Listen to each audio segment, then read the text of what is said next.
नमस्कार विद्यार्थी मित्रांनो, आज आपण इयत्ता 7वी गणित सराव संच 38 पाहणार आहोत. विद्यार्थी मित्रांनो, या अगोदरची सर्व सराव संच आपण आपल्या चॅनलमध्ये सोडवून दिलेली आहेत. खूप सोप्या भाषेत आणि खूप सोप्या पद्धतीमध्ये.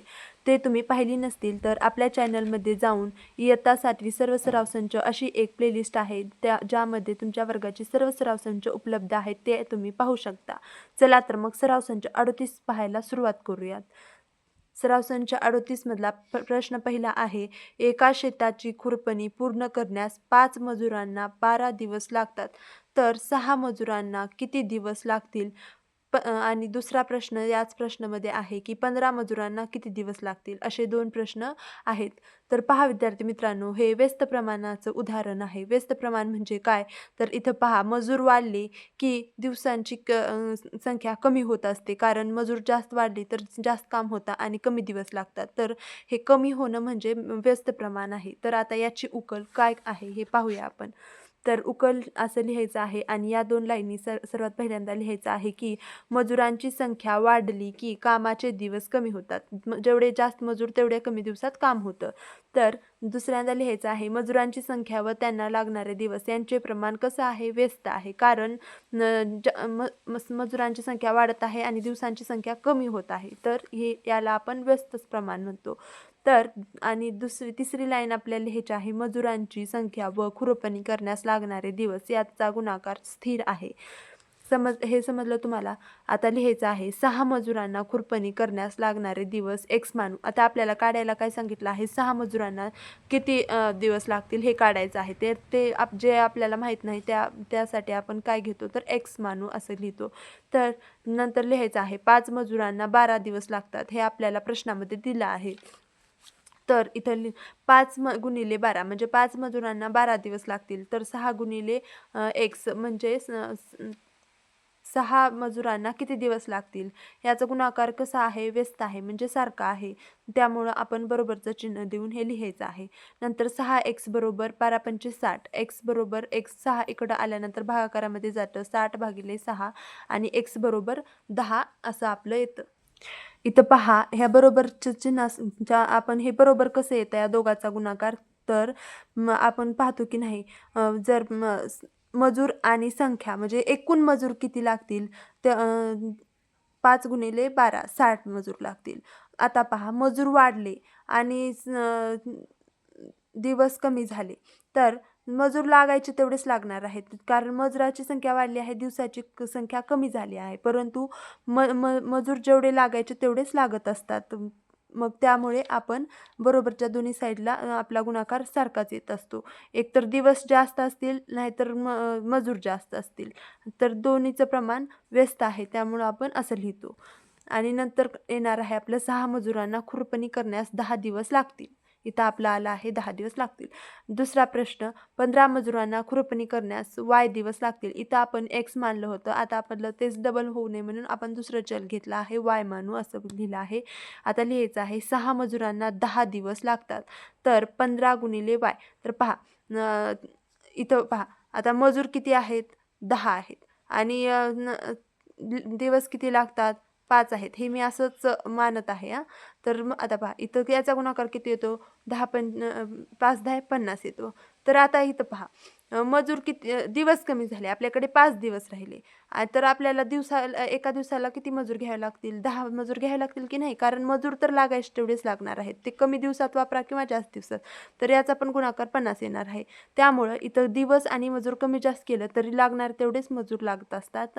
त्यामुळं असं आपण लिहित असतो. 15 गुणिले y बरोबर 6 गुणिले 10. 15y बरोबर 60. y बरोबर 60 भागिले 15. इथं आपला आला आहे y बरोबर 4 म्हणजे 15 मजुरांना खुरपणी करण्यास 4 दिवस लागतील. हे आपलं उत्तर आहे. प्रश्न क्रमांक 2. मोहनरावांनी रोज 40 पाने याप्रमाणे एक पुस्तक वाचले, तर ते पुस्तक 10 दिवसांत वाचून पूर्ण होते. तेच पुस्तक 8 दिवसांत वाचून पूर्ण करायचे असल्यास दररोज किती पाने वाचावीत? तर पहा, आता इथं दिवस कमी झाले. आता दिवस कमी झाले तर आपल्याला पानांचं प्रमाण वाढवावं लागणार आहे. तर इथं काय आपलं उकल काय येणार आहे?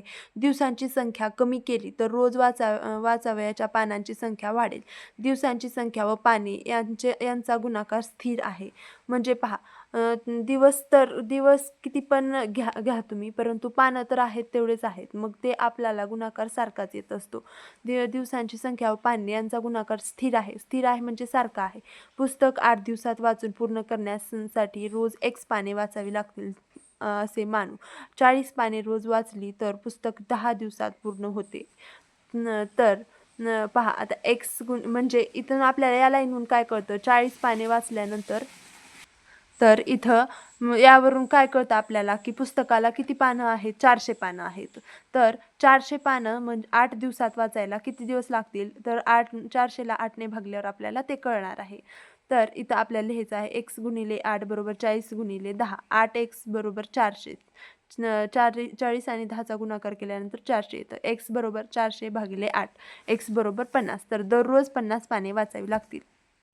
प्रश्न क्रमांक 3. मेरीचा सायकल चालवण्याचा वेग ताशी 6 किमी आहे. ती 12 किलोमीटर अंतरावरील मावशीच्या घरी जाणार आहे. तर तिला किती वेळ लागेल?